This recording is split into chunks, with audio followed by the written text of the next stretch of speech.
Hai guys, hai on lagi. Kali ini Ahmad display SVT FL baru. Macam mana kita boleh proses auto parking? Jom kita sekali tengok. Okay, first kita tekan reverse. Okay, sini ada satu pilihan auto parking. Okay, so boleh pilih park in atau park out. Okay, kita pilih park in. Okay, lepas tu kita bagi jalan, bagi T. Ini bagi T, kita jalan.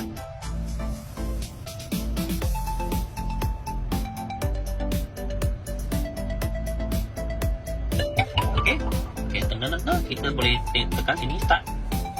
Okey, sekarang semua you akan release brake when you release.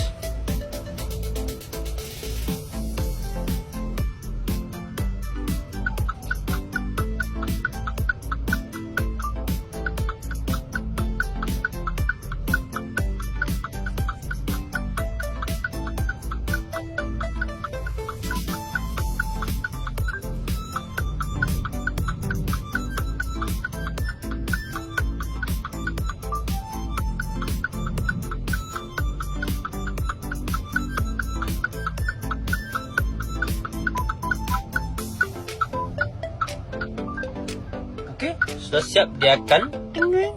Okey, ini kali ya dia sudah improve dia improve lagi. Sini kita boleh select parking space. Mau boleh pergi anchor atau tekan atau garisan lah. Okey, so kalau you pilih ni macam you boleh tarik. Dia macam ni sudah tak boleh. Mungkin ini paling ini boleh. Okey, so dia kena ada space yang boleh menu.